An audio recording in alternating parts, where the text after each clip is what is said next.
कर्नाटक चुनाव के लिए बीजेपी की पहली लिस्ट आते ही वहां पार्टी में उठापटक शुरू हो गई। एक रोज पहले ही बीजेपी ने 189 उम्मीदवारों की लिस्ट जारी की, जिसमें 52 नए चेहरों को जगह दी गई।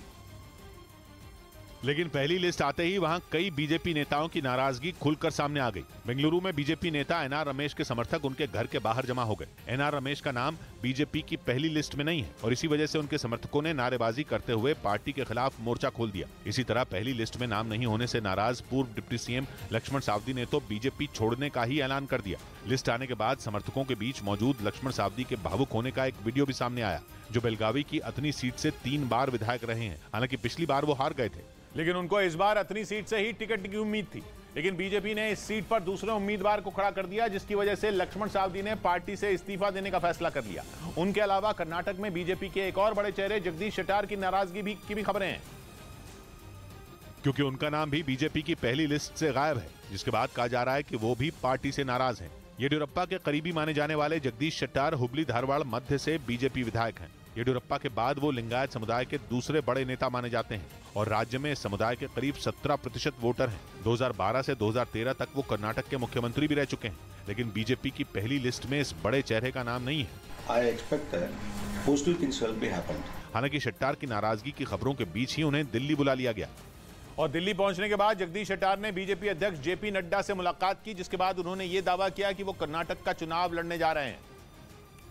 I am going to contest election and last 6 consecutive election. इस बीच बेंगलुरु में कांग्रेस की नेता डॉक्टर राजनंदिनी बीजेपी में शामिल हो गई।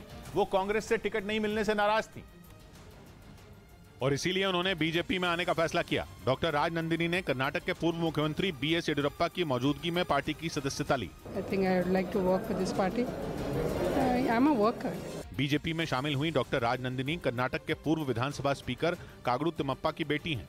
उधर अमेरिका ने अपने कुछ सहयोगी देशों के साथ परमाणु हथियारों की ताकत बढ़ाने के लिए सैन्य अभ्यास शुरू कर दिया, जिसमें यूके के सैनिक भी शामिल हुए। इस युद्ध अभ्यास के जरिए अमेरिका अपने परमाणु हथियारों की ताकत को परख रहा है, क्योंकि बीते कुछ महीनों में उसके रिश्ते कई देशों से खराब हुए हैं। ऐसे में अमेरिका अपनी सेना को हर तरीके से मजबूत करना चाहता है। इस मिलिट्री ड्रिल में अमेरिकी वायुसेना आसमान से बमों की बारिश कर दुश्मन को ढेर करने का अभ्यास कर रही है। हालांकि अमेरिका ने साफ किया कि इस सैन्य अभ्यास का मकसद किसी भी देश को धमकाने का नहीं, बल्कि अमेरिकी फौज को परमाणु हथियारों से हमले करने की ट्रेनिंग देना है।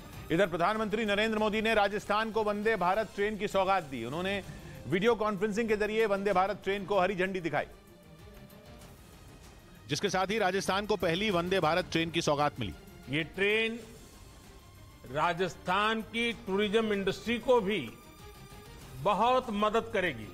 वंदे भारत ट्रेन के उद्घाटन कार्यक्रम में राजस्थान के मुख्यमंत्री अशोक गहलोत और केंद्रीय रेल मंत्री अश्विनी वैष्णव समेत कई नेता मौजूद रहे। ये ट्रेन अजमेर से जयपुर होते हुए दिल्ली कैंट तक जाएगी।